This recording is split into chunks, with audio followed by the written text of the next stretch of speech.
გული არის სათვალთვალო ვიდეო კამერა. მოვლენების შუაგულში ყოფნა ჩემი ყოველდღიური სამუშაოა.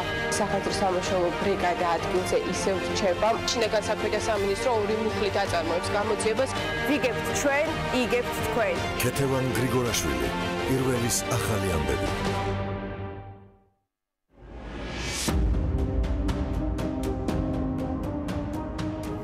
ნახეთ თქვენ დღეს გავარ ის ხამეს თუ ნამობის დღეს თუ ნახეთ თუ ჩნდება შეკითხვა სადღაც აუცილებლად არსებობს პასუხიც ჩვენ შეგიძლია პირდაპირ ეთერში გავესაუბრებთ მათ დაახლოებით უკვე 7 საათია ცდილობენ ცეცხლისკენ მოწყობილიყო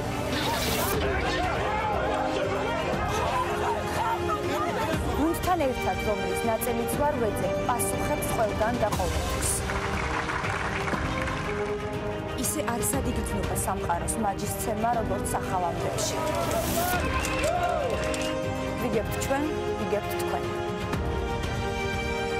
სესილი ბოკერია, პირველის ახალი ამბები. TV პირველი თანამგზავრზე. სატელიტური მაუწყებლობის ყველაზე თანამედროვე DVB-S2 სტანდარტის MPEG-4 ფორმატში. თანამგზავრი Azerspay 1 აღმოსავლეთის 46 გრადუსი, სიხშირე 11094 MHz, პოლარიზაცია ჰორიზონტალური, სიმბოლური სიჩქარე 30000 კილობიტი წამში, შესწორების კოდი 5/6. TV პირველი, საქართველოში და მსოფლიოში.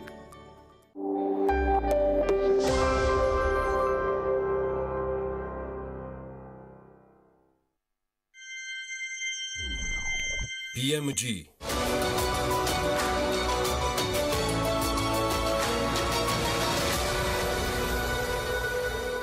King David წარმოგიდგენთ.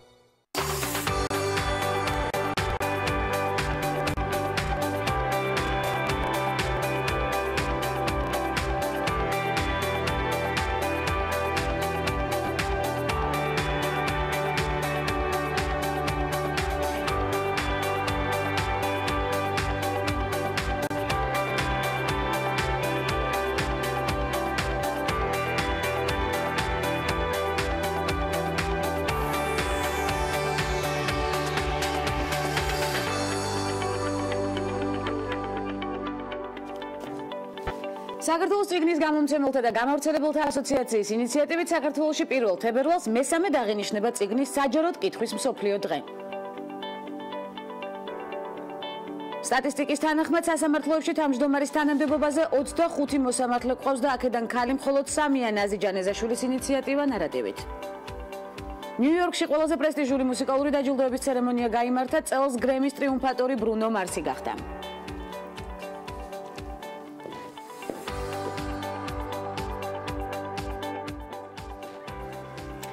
ქართველი რეჟისორი მარიამ ხაჭვანი, რომელიც უკვე სტუმრობდა გადაცემას ქალების ნარატივი, მორიგი გამარჯვებით გვახარებს. მარიამი კანის საერთაშორისო კინოფესტივალმა საუკეთესოთა შორის დაასახელა. ახალი მხატვრული სრულმეტრაჟიანი პროექტით ნენე მან სცენარზე უნდა იმუშაოს პარიზში და ისწავლოს ფრანგული. კანის კინოფესტივალზე მარიამი 6 რეჟისორს შორის აირჩა და ის კიდევ ბევრ საინტერესო სიურპრიზს გვირდება, რომლითაც ცხადია, ქალების ნარატივი დაინტერესდება და ამ უმწურავი ინფორმაციით მუხტით და წარმატებაზე ორიენტირებით გავაშუქებთ კიდეც. ნახოთ გადაცემის ანონსი და სტუმრების ვინაობა გავარკვიოთ, მიმდინარე მოვლენებით მალევე გიბრუნდებით.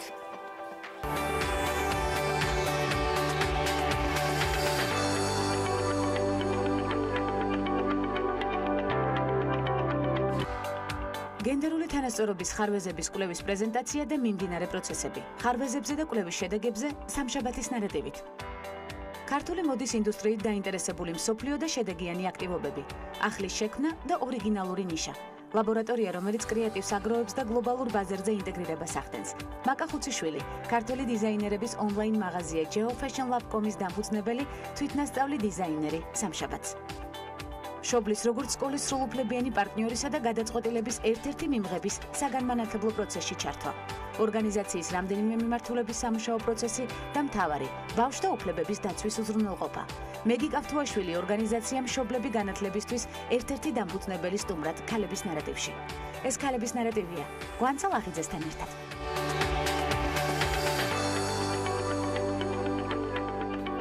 სტატისტიკის თანახმად სასამართლოებში თავმჯდომარის თანამდებობაზე 25 მოსამართლე ყავს და აქედან ქალი მხოლოდ 3-ია. ამის შესახებ განცხადება იუსტიციის უმაღლესი საბჭოს წევრმა ნაზი ჯანეზაშვილმა მის ინიციატივაზე საუბრისას განაცხადა, რომელიც სხვა ჩვენს გვესტუმრება ხვალ.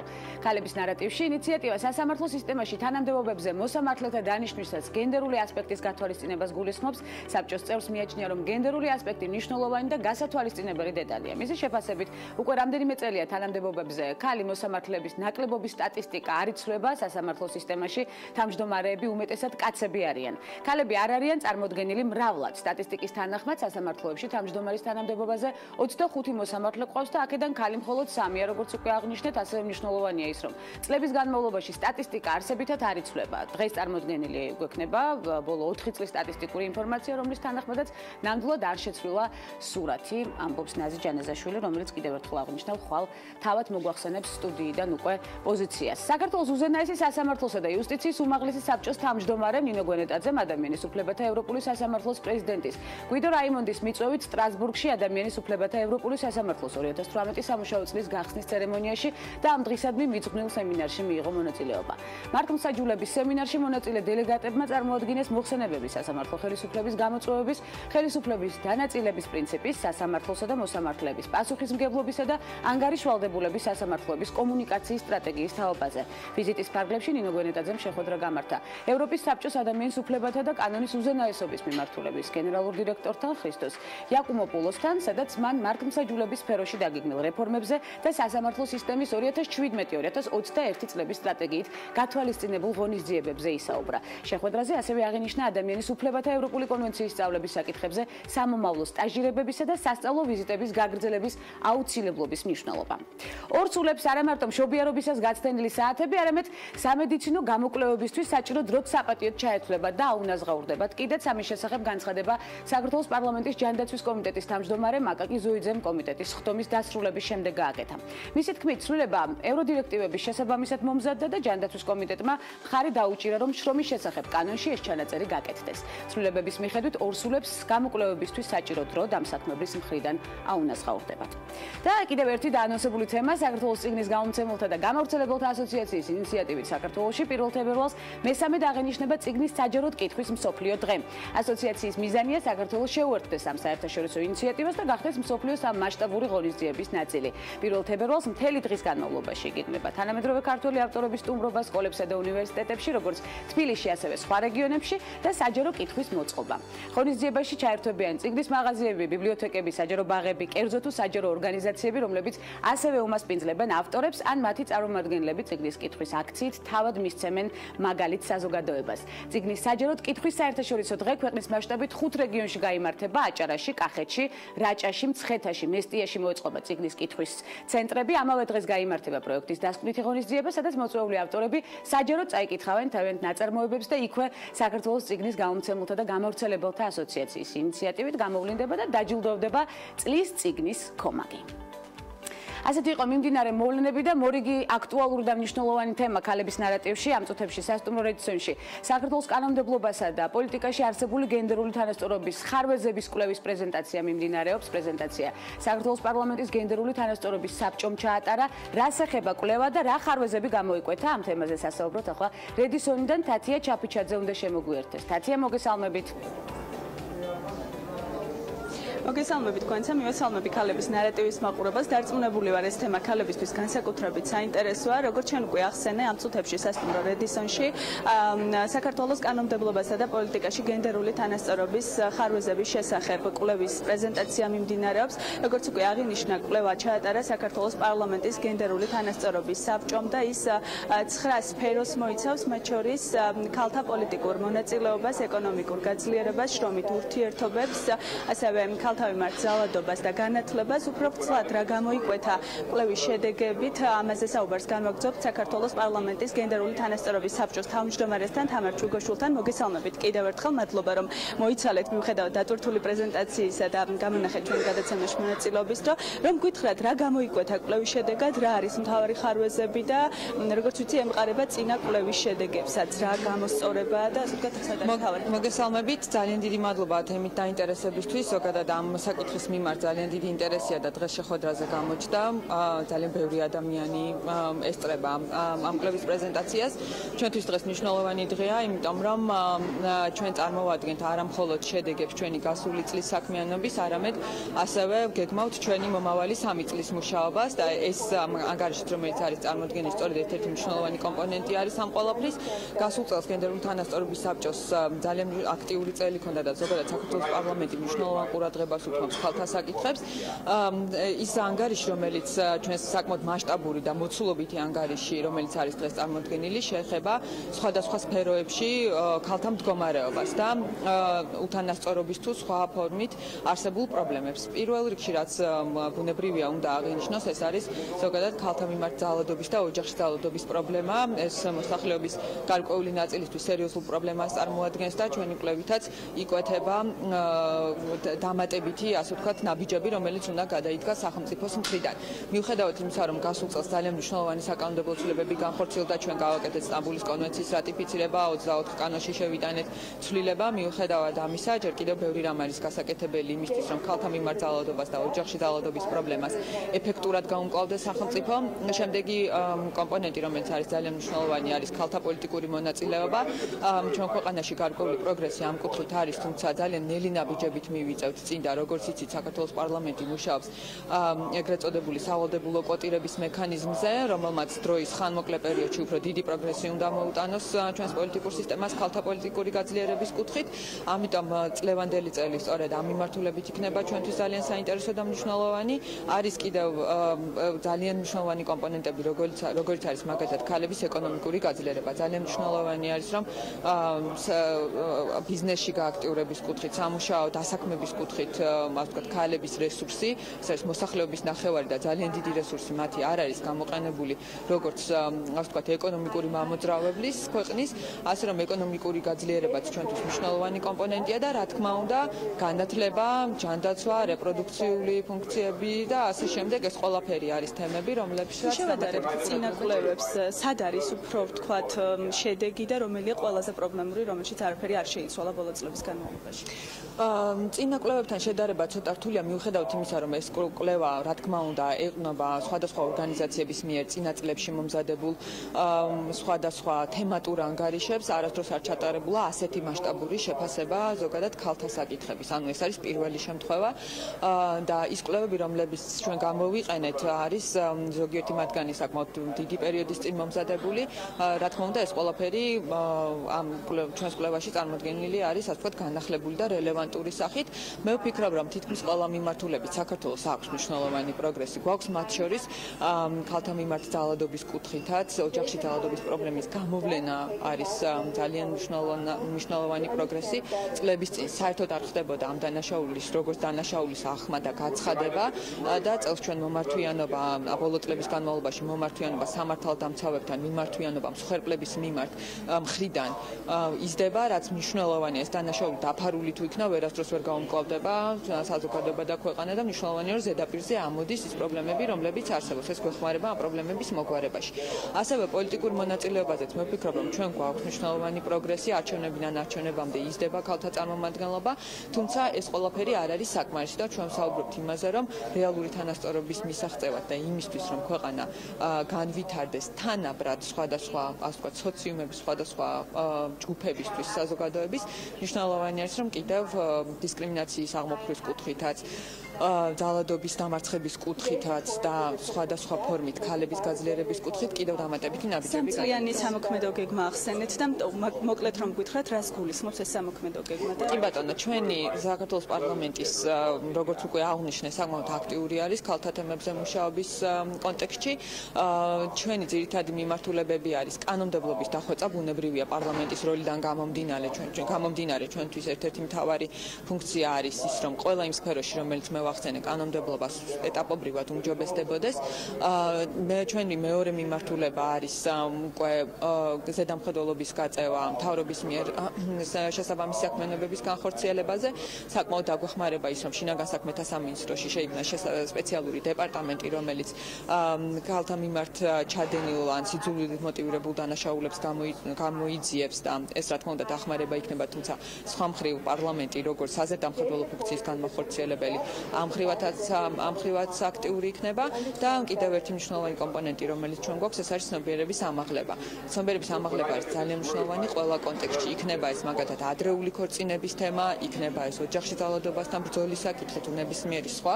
მნიშვნელოვანი არის, რომ საქართველოს პარლამენტმა თავისი როლი შეასრულოს პრობლემის გამოკვეთაში და პრობლემასთან ბრძოლის გზების ძიებაში, ასე რომ ეს არის ჩვენი ძირითადი გეგმები. მადლობა. მე აქვე მაყურებელს ვეთქვი, რომ დღევანდელი კვლევის პრეზენტაციას ესწრებიან როგორც საქართველოს მთავრობის და პარლამენტის წევრები, ასევე საერთაშორისო და არასამთავრობო ორგანიზაციის წარმომადგენლები, მათ შორის დიპლომატიური კორპუსის წარმომადგენლები. დღევანდელი კვლევა ჩაატარა, როგორც თქვით, საქართველოს პარლამენტის გენდერულმა საბჭომ, რომელშიც დახმარება გაეროს განვითარების პროგრამ და შვედეთის მთავრობამ გაუწია.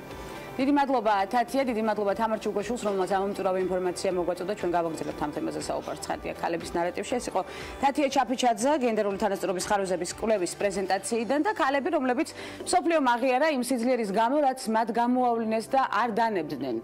ტურია პიტი, ასევე ფრიდა კალო, მალალა და კიდევ მრავალი ქალბატონი, რომლებმაც თავიანთი ტრაგიკული ისტორიების მიუხედავად საზოგადოებას დაანახეს თუ რას ნიშნავს იყო ძლიერი. ნახოთ ანუკა ჯოხაძის სიუჟეტი ქალებზე, რომლებმაც შიში დაამარცხეს. ყველაფერი 2011 წელს ავსტრალიაში გამართულ მარათონზე დაიწყო. მარათონში მონაწილეობას 24 წლის მოდელ ტურია პიტთან ერთად მრავალი ადამიანი იღებდა. უეცრად ტყეში ხანძარი გაჩნდა, როგორც ტურია იხსენებს, იყო სიშავე და გაუსაძლისი სიცხე. გოგონას სხეულის 65% დაეწვა. ექიმები ვერანაირ პროგნოზებს ვერ აკეთებდნენ, მაგრამ იგი არა მარტო გადარჩა, არამედ აქტიურად დაუბრუნდა ცხოვრებას. მან განახორციელა 6-თვიანი ველოგადარბენა სიდნეიდან უპურამდე.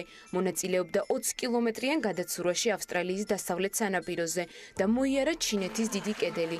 ტურია პიტმა ამის გარდა დაწერა წიგნი, ასევე სწავლობს მაგისტრატურაში, სადაც სამთო ინჟინრის პროფესიას ითვისებს.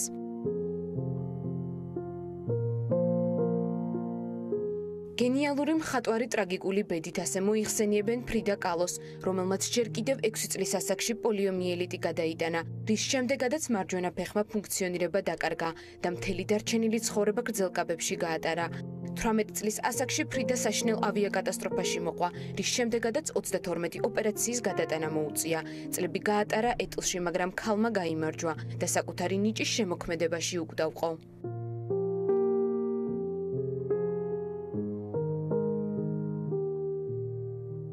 Some people call me the girl who was shot by the Taliban.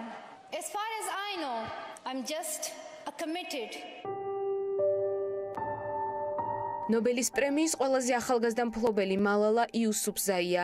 ის ჯერ კიდევ სკოლის მოსწავლე იყო, როდესაც თავში დაჭრეს და მის სიცოცხლეს საფრთხე ემუქრებოდა.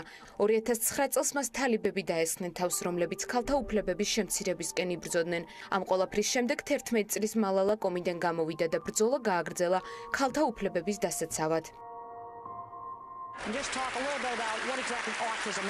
ჟურნალმა Times-მა ტემპლ გრანდინი მსოფლიოს ყველაზე გავლენიანი ადამიანების სიაში შეიყვანა.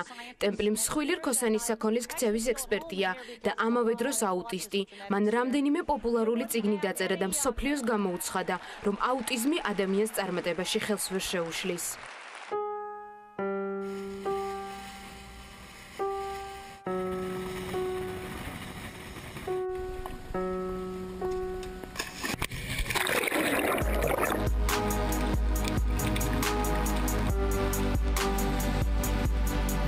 ძლიერ ქალებზე საუბრისად ძნელია არ ახსენოს სერფერი ბეტანი ჰამილტონი, რომლის ისტორიაზეც ცნობილი ფილმი Soul Surfer-იც გადაიღეს. ბეტანი ბავშვობიდან იყო დაკავებული სერფინგით და თავისი პირველი ჯილდო მან 8 წლის ასაკში მიიღო. 13 წლის ასაკში გოგონას ზღვაში ზვიგენი დაესხა, რის შემდეგაც ბეტანი მცალი ხელი დაკარგა. თუმცა ერთი თვის შემდეგ სერფინგს დაუბრუნდა. ზვიგენის თავდასხმის შემდეგ სულ რამდენიმე წელიწადში გოგონამ შეძლო რამდენიმე სერიოზული შეჯიბრის პრიზიორი გამხდარიყო.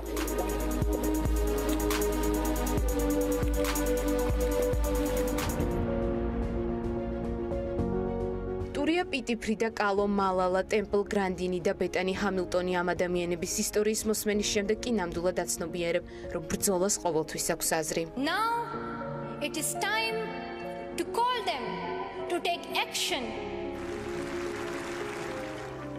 დიდი მადლობა ანუკა ჯოხაძეს არაჩვეულებრივი, მამოტივირებელი და მაინსპირირებელი სიუჟეტისთვის. ანუკას ჩართულობა დღითი დღე გრძელდება და კიდევ უფრო იმატებს ცხადია ქალების ნარატივში, ძალიან მახარებს ეს ფაქტი.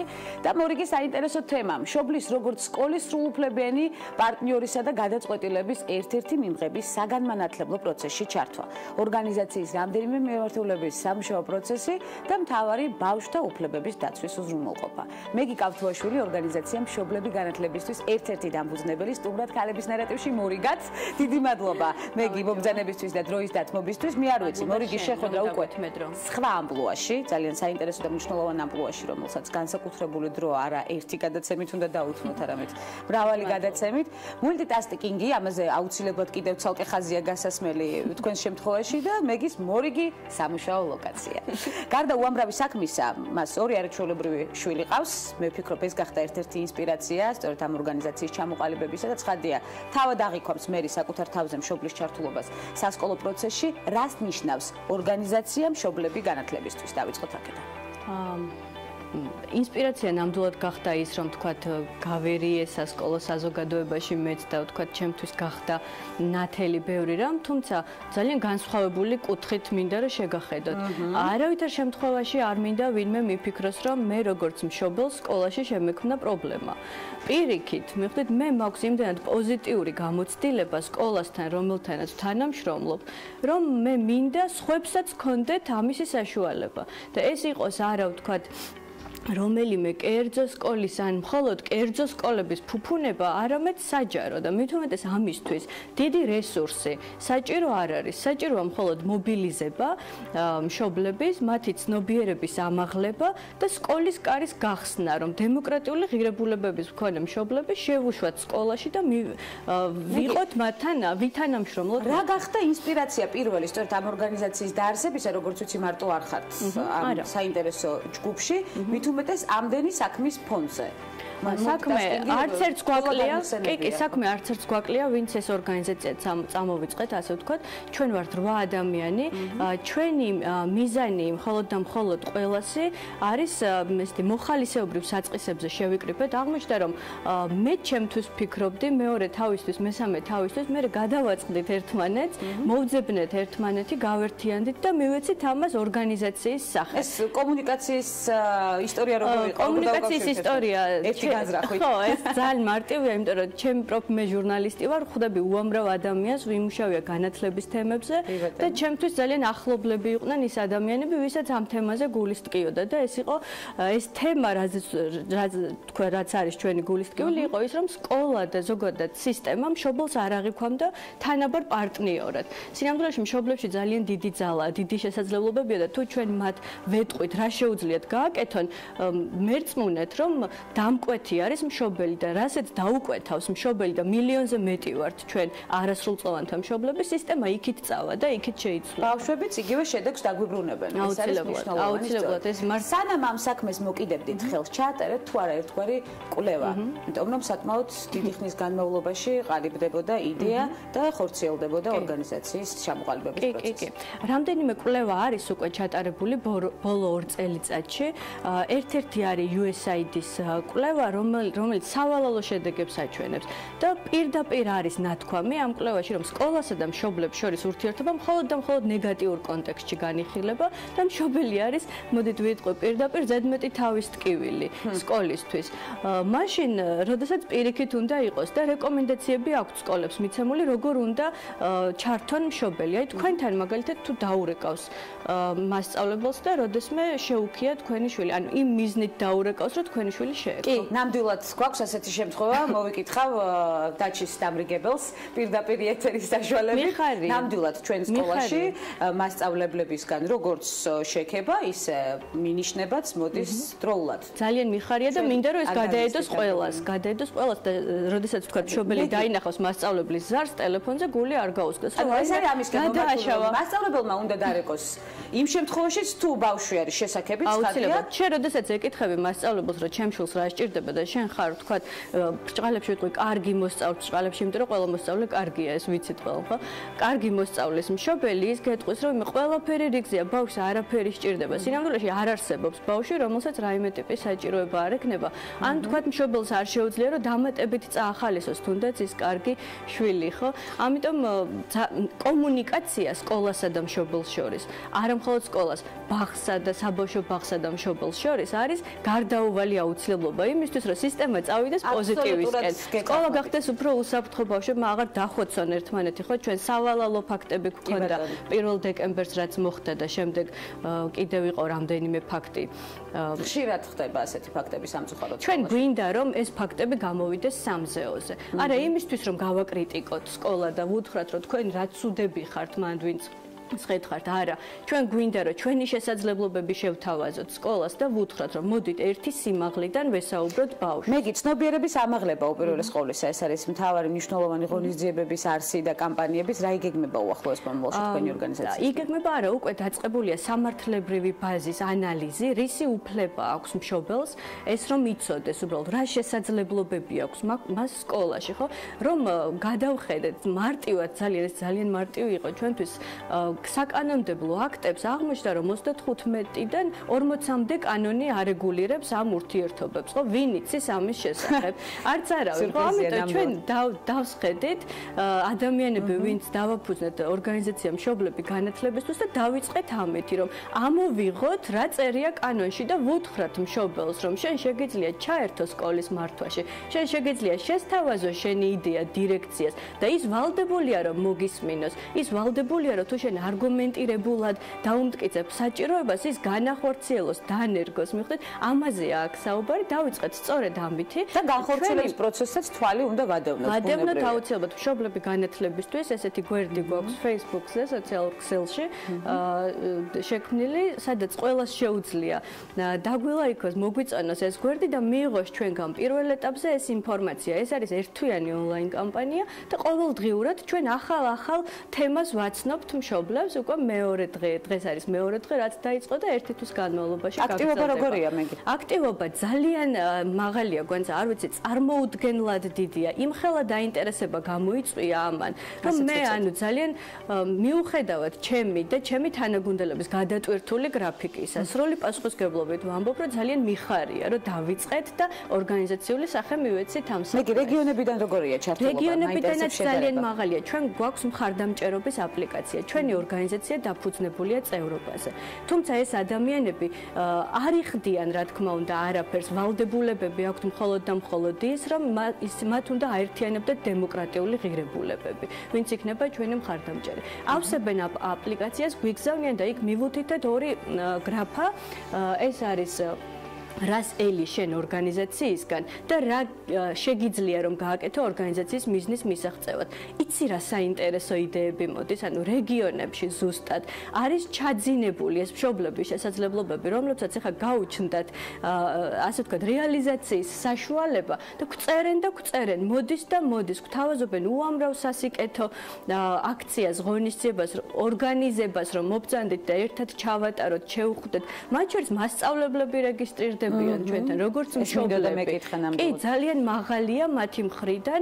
შემიძლია მისასალმებელია ნამდვილად. კი, დაახლოებით, ანუ დარეგისტრირებულთა 15-დან 20%-მდე ზუსტად არ მაქვს მე დათვლილი, არიან სასკოლო საზოგადოების წარმომადგენლები. ანუ შიგნით სკოლაშიც, ბაღშიც არის მზაობა, რომ მიიღონ მშობლები და გაუხსნან მათ კარი. სკოლებიც მიესალმებიან ორგანიზაციის მიზანს. კიდევ ერთხელ დავაფიქსიროთ რა არის ორგანიზაციის მთავარი მიზანი. ორგანიზაციის მიზანი არის სკოლებში დემოკრატიული ღირებულებების გაძლიერება მშობელთა შესაძლებლობების განვითარებით. და თავადაც მეგი დავთვალშვილი ჩართულია აბსოლუტურად მიუხედავად მრავალი სამუშაო ლოკაციისა შვილების განათლებაში, ასევე ოჯახურ საქმიანობაში აქტიურად.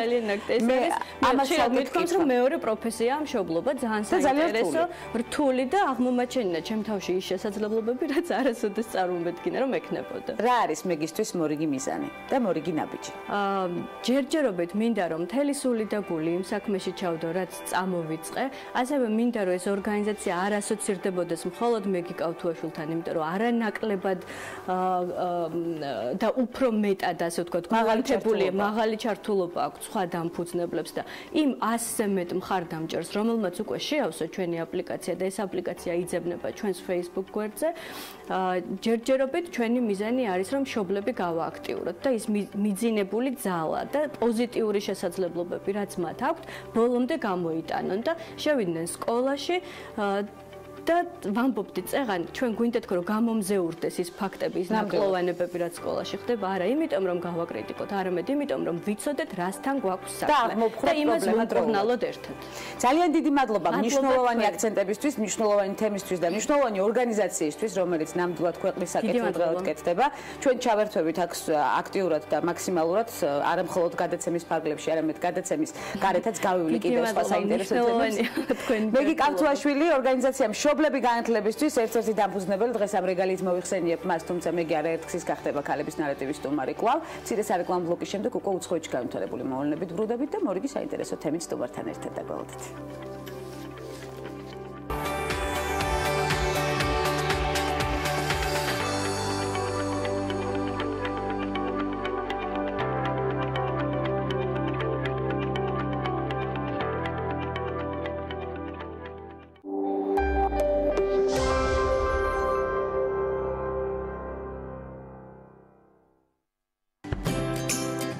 შეიძინა ბინა Green Hill Residences დასრულებულ კომპლექსში. მისამართი საბურთალო უნივერსიტეტის 5. გადმოდი ჩვენთან. Golf კლუბის წევრებისთვის გრანდიოზული 10 თეთრი ფიქსირებული ფასდაკლება დაიწყო. ფასდაკლება მოქმედებს GeForce Super-ზე, GeForce Premium-ზე და GeForce Eurodisel-ზე, ხოლო სხვა ნებისმიერ პროდუქტზე კი 6 თეთრი ფიქსირებული ფასდაკლება ვრცელდება. თუ ჯერ არ ხართ Golf კლუბის წევრი, ბარათის ასაღებად ესტუმრეთ Golf Store-ის ნებისმიერ მაღაზიას ან შეუკვეთეთ ონლაინ. Golf კლუბი.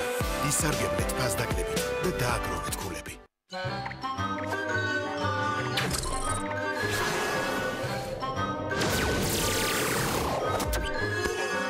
არსებობს ერთი დიდი სამყარო, სადაც ყველა ჩვენთვის საყვარელი პერსონაჟი ცხოვრობს. Silk TV, ფილმების ყველაზე მრავალფეროვანი არჩევანი. Pilitsili. Sandomi ყველაზე ტკბილი ზღაპარი.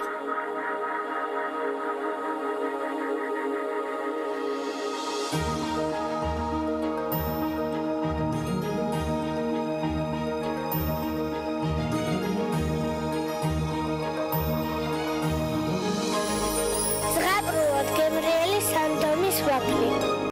უპრეცედენტო შემოთავაზება ჯაბა კრედიტისგან. სესხი ავტომობილის უზრუნველყოფით ლარჩი მხოლოდ 2%-ად, სწრაფად და მარტივად, შემოსავლების დადასტურების გარეშე. უმაღლესი შეფასება, არავითარი ფარული ხარჯები, დაბალი და კლებადი პროცენტი. დაპორტირდი ჯაბაში. უმაღლესი ხარისხის მომსახურება. გათავისუფლდი ზედმეტი გადასახადებისგან. წავედი ჯაბაში. დედამიწის ზედაპირის 71% წყლით არის დაფარული. თუმცა სასმელად ვარგისი მხოლოდ 1%-ზე ნაკლებია. სასმელ წყალზე მსოფლიოში ყოველ მე-9 ადამიანს არ მიუწვდება ხელი. არასწორი მოხმარებისა და სხვა მიზეზების გამო 2025 წლისთვის ეს რიცხვი 3-ჯერ გაიზრდება. სწორედ ამიტომ ჩვენ არ გვაქვს უფლება ეს უმნიშვნელოვანესი რესურსი გავფლანგოთ. დაზოგე წყალი. გაუფრთხილდი გარემოს.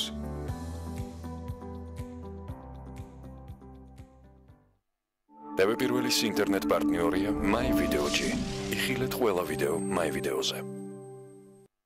გრანდიოზული აქცია Digital TV-სგან. მაღალ რეიტინგული არხებით ფეში სულ რაღაც $8-დან. ჩაერთე Digital TV-ში უფასოდ და უყურე მსოფლიოში საუკეთესო ტელეარხებს მაღალი ხარისხით. დაგვიკავშირდით ნომერზე 032 205 12 12. ინსტალაცია უფასოა.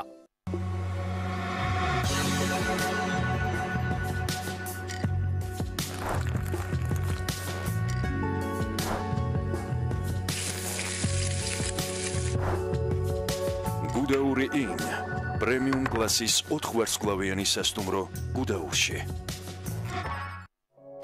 რა არის დისკრიმინაცია? როდესაც სამსახურიდან პოლიტიკური შეხედულების გამო გათავისუფლებენ. როდესაც დასაქმება შეუძლებელია. როდესაც მომსახურებაზე უარს მეუბნებიან. როდესაც არ მაქვს დამოუკიდებლად გადაადგილების საშუალება. როდესაც არ მაძლევენ ჩემს შვილთან დარჩენის უფლებას.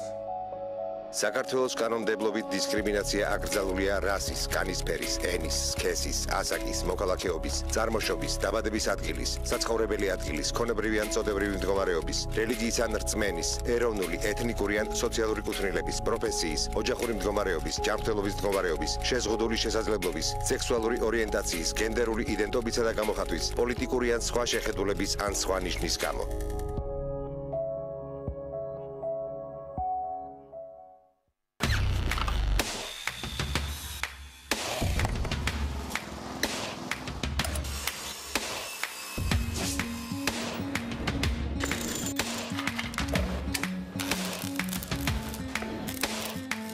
პროფესიონალის სამუშაო ხელსაწყოები.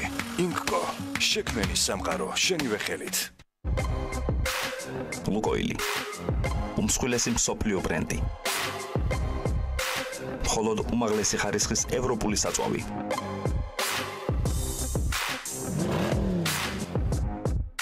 ლუკოილი, სისწრაფის ფორმულა.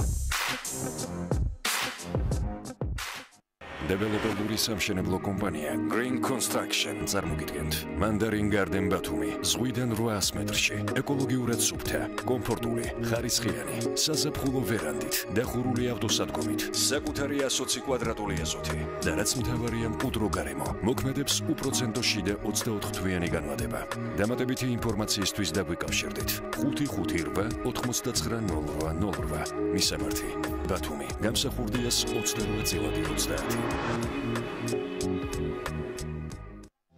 ჩვენი მისია ვიზრუნოთ პაციენტების ჯანმრთელობაზე. მივაწოდოთ მათ მაღალი ხარისხის სამედიცინო მომსახურება პროფესიონალთა გუნდის დახმარებით. კვალიფიციური მედპერსონალი, უახლესი სამედიცინო აპარატურა. აირჩიეთ მხოლოდ საუკეთესო თქვენი ჯანმრთელობისთვის. ოთარ ჩხეიძის 14. ტელეფონი 280415. ჰოსპიტალი სერტიფიცირებულია ISO 9001/2015 სტანდარტით. ელიზაბეთ ბლეკველის ჰოსპიტალი.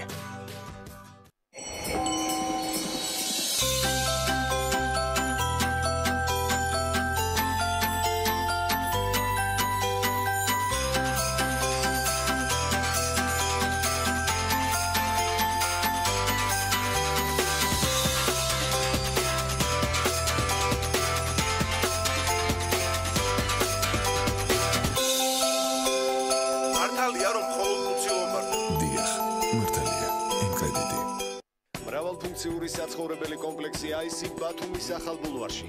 ბინები 35 კვადრატული მეტრიდან ხედებით ზღვაზე, აუზით და ავტოპარკინგით. შეიძინეთ ბინა და მიიღეთ 30%-იანი ფასდაკლება ავტოსადგომზე. ახალი ხედვა. შეხედე სამყარო სახლებურად.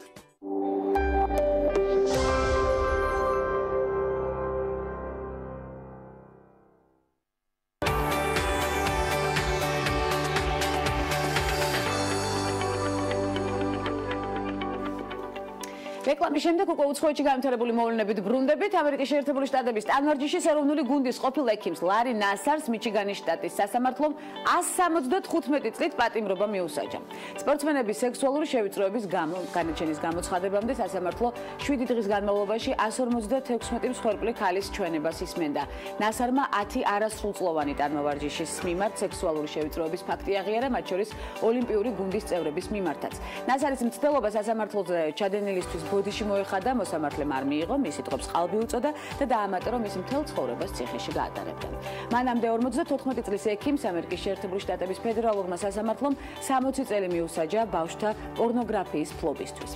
ამასობაში ანჯელინა ჯოლიმ იორდანიაში სირიელი დევნილები მოინახულა. ჰოლივუდის ვარსკვლავი და გაეროს კეთილინების ელჩი დევნილთა ბანაკს 2 შვილთან ერთად ესტუმრა. ანჯელინა ჯოლი ოჯახებს გაესაუბრა, რომლებიც ბანაკში უკვე წლებია ცხოვრობენ და მსახიობი დევნილთა ბანაკში უკვე 5ჯერ იმყოფებოდა, ესეც უნდა აღინიშნოს. ანჯელინა ჯოლიმ საერთაშორისო გაერთიანებას მოუწოდა, რომ სირიის კრიზისის მოსაგვარებლად ეფექტური პოლიტიკური გზა მოძებნონ და ხალხს საკუთარ სახლებში დაბრუნების საშუალება მისცენ.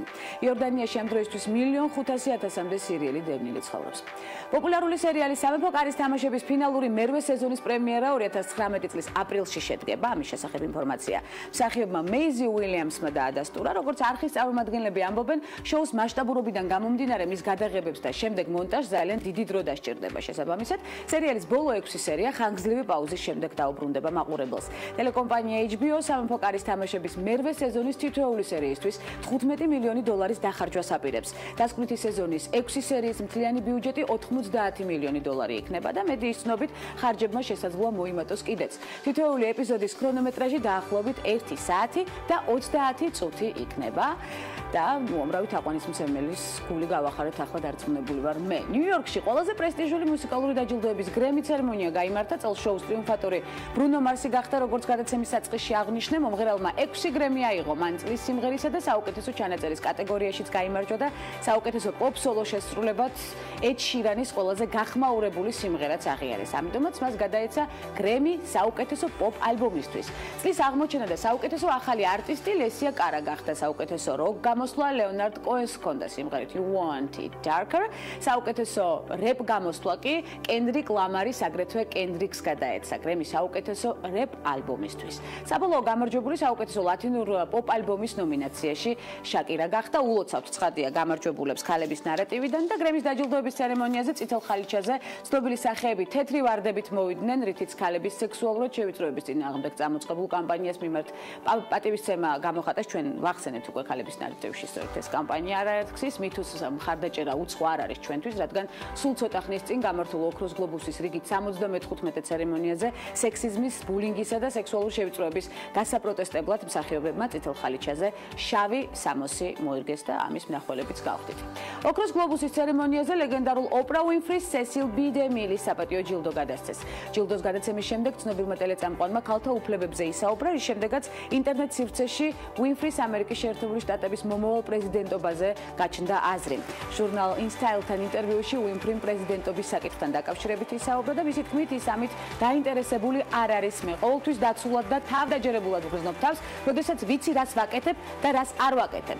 ეს პრეზიდენტობა მე არ მაინტერესებს. მე არ მაქვს დნმ ამისთვის, რამდენიმე დღის წინ ადამიანს შევხვდი, რომელიც დამპირდა, რომ ჩემს საპრეზიდენტო კამპანიას დაგეგმავდა და ეს ყველაფერი ჩემთვის არ არის, თქვა ოპრა უინფრიმ და სხვა შორს ამ გადაწყვეტილებაში დავეთანხმები მას.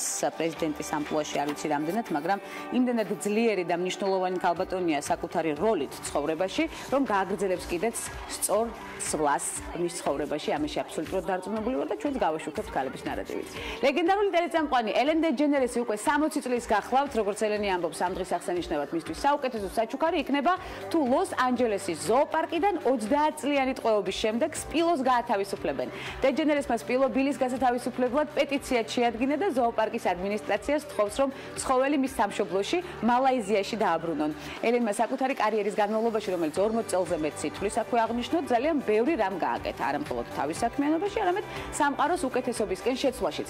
ელენი იყო პირველი ღიად ლესბოსელი ქალი, რომელიც თოქ-შოუს წამყვანი გახდა. ამავდროულად ის ყოველ წელს ხდება Forbes-ის ყველაზე მაღალანაზღაურებადი სატელევიზიო ვარსკვლავების სიაში და Hollywood რეპორტერის სიაში, როგორც შოუ-ბიზნესის ყველაზე გავლენიანი ადამიანი. 2016 წელს ამერიკის შეერთებული შტატების ყოფილმა პრეზიდენტმა ბარაკ ობამამ მას თავისუფლების საპრეზიდენტო მედალი გადასცა. ესაა ყველაზე მაღალი ჯილდო, რომელიც ამერიკის მოქალაქემ შეიძლება მიიღოს.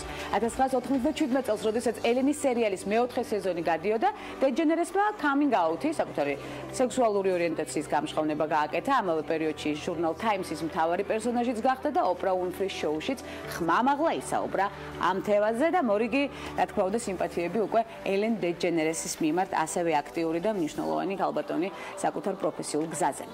და პირველი ქართული ლაბორატორია, პლატფორმა, რომელიც ქართული დიზაინერების პოპულარიზაციას სამშობლოში და ქვეყნის გარეთ ახდენს. რამდენიმე წამში იდეებით, სამომავლო გეგმებით და უკვე საინტერესო შედეგებით დახონძულ სტუმარს ველით.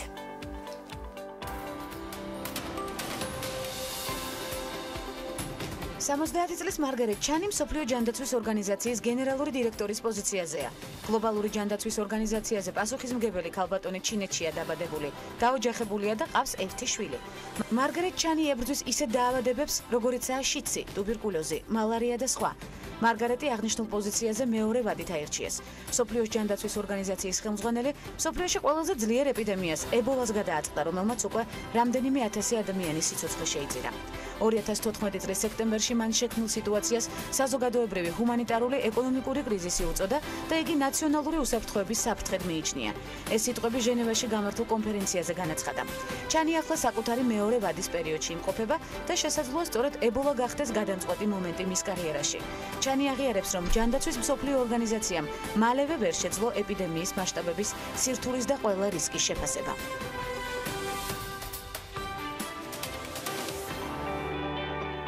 ნიჭიერი დიზაინერების, ფოტოგრაფების პოპულარიზაცია, პრომოუშენი და არტის საქმის და შაგონების კოლაბორაცია კრეატიული ხელმძღვანელის ხელში. ინტერესი, რომელიც დღითიდღე ზრდის მასშტაბებს, მაკა ხუციშვილი ქართული დიზაინერების ონლაინ მაღაზია geofashionlab.com-ის დამფუძნებელი, თვითნასწავლი დიზაინერი, მაინსპირირებელი ნარატივით. თუმცა იმდენად ბევრი რეგალიაა, მაკა არც კი ვიცი, რომელი დავასახელო და რომელი წამოვწიო პირველ პლანზე. დიდი მადლობა მოგბრძანებისთვის პირველ რიგში, მოგესალმებით. საკრებულო რკინიგზა, სამშენებლო ბიზნესი არ გამომრჩეს, ხარჯიმანთა ბიურო, ენების ცოდნა, ვიზაჟი, ფოტოგრაფია, დიზაინი და ბევრი კრეატივის სხვადასხვა პროექტების ორგანიზებით. არც ეს არ უნდა გამოგრჩეს, მრავალწლიანი ბიზნეს გამოცდილების ფონი და პირველი პროფესიული არჩევანია საინტერესო, სწორედ აი ამ ყველაფრის ფონზე, ამ ხელა ჩამონათვალის ფონზე, სად არის მაკას საინტერესო პროფესიული გზის საწყისი. პირველ რიგში დიდი მადლობა გადაცემაში მოწვევისთვის. რეალურად geofashionlab.com-ი არის ის პროექტი, სადაც მე რეალურად შემიძლია აქედან გადმოსახედიდან თქვა, რომ ვიპოვე საკუთარი მე თუნდაც ის ჩამონათვალი.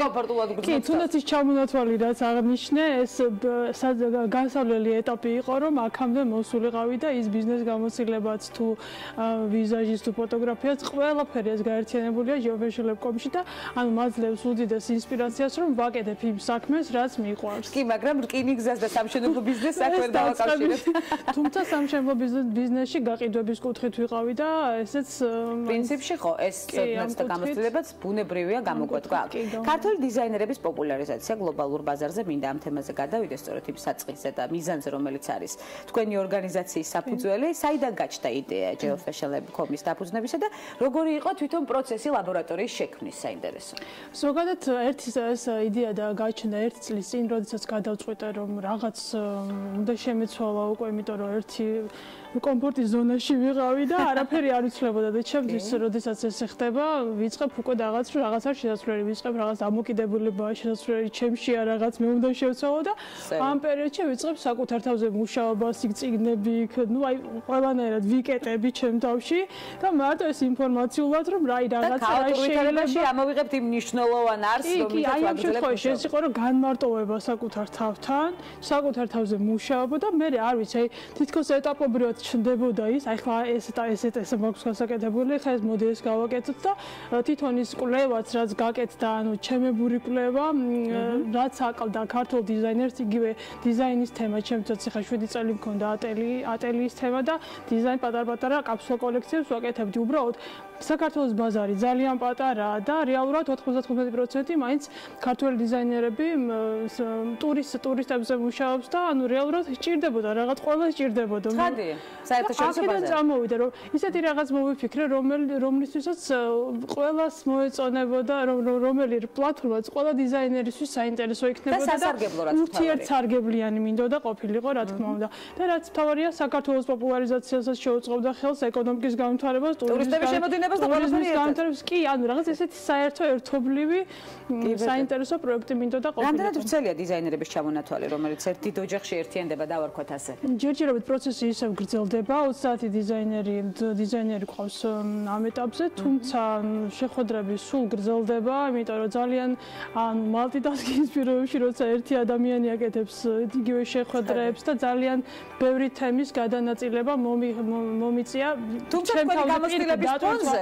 დატვირთვა მომიწია ჩემ თავზე. კი, ეს ჩემთვის რეალურად ბუნებრივი პროცესი იყო, მაგრამ აბსოლუტურად კომფორტულად გრძნობთ თავს ამ პროცესშიც და კი, უბრალოდ ნუ შემდეგ უკვე ახლა ამ ეტაპზე თიმის შეკრება მიდნებს, იმიტომ რომ სულ ასე მალტიტასკინგის პირობებში ჯობია რომ დელეგირება მოხდეს და აუცილებლად და გუნდური პრინციპით გააგრძელოს მუშაობა. კი, და უფრო სხვა თქვათ უფრო საინტერესო შეხვედრებზე იქნება ჩემი თქვათ უნარები გადანაწილებული და დროის მენეჯმენტის და რა თქმა უნდა ეს ექსკლუზიურობა და არამასიურობა. რაზეა კონცენტრირებული თქვენი? რადგანაც საქართველოში ქსოვილის წარმოება არ გვაქვს რეალურად, ქართველ დიზაინერებს უფრო პატარა კაფსულა კოლექციებს აკეთებენ და ანუ ზუსტად ეს ნიშა დავიჭირე მე რომ საქართველოსთვის შეიძლება ის თქვათ ძვირიც იყოს ქართველი მომხმარებლისთვის, მაგრამ საზღვარგარეთ ცნობილი ადამიანებისთვის ის ექსკლუზივი რომელიც ქართულ დიზაინერებს აქვს ფასის შესაბამისად იაფიც გამოდის იმ ექსკლუზივთან რაც მათ ბაზარზეა. კი ბატონო, აბსოლუტურად გესაუბრები. ნუ ეხლა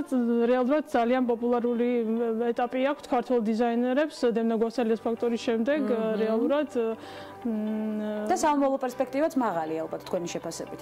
ქართველი დიზაინერების მსოფლიო ბაზარზე. კი, დიდი როლი მიუძღვის ამ აქედან გამომდინარე მინდა ვთქვა რომ დემნა გვასალიას ფაქტორს, თუმცა მოდის კვირეულებმაც დიდი წვლილი შეიტანეს და იგივე მოდის ინფლუენსერების, სტაილისტების მოწვევა აწარმოებს საქართველოს მოწყობს ხელს მაქსიმალურად ჩართულობა მაღალია ამ ბოლო ხანებში განსაკუთრებით. კი და კარგი იქნებოდა უფრო მეტი სახელმწიფო დახმარებაც რო იყოს ამ კუთხით უფრო მეტად გავითარდეს მოდის სფერო, თუნდაც ქუჩის მოდის თემა, მხოლოდ კვირა წელიწადში ორჯერ ხდება და ანუ ისიც რაღაც კონკრეტულად ერთი კვირა და შემოდგომა გაზაფხულზე შეიძლება უფრო მეტად და უფრო მეტი კოლაბორაციები იყოს დიზაინერებთან და მეტად ბუნებრივია ამ თემებზე საუბარს თქვენთან ერთად, არაჩვეულებრივად საუბრობთ და ძალიან საინტერესო დიალოგი გვაქვს.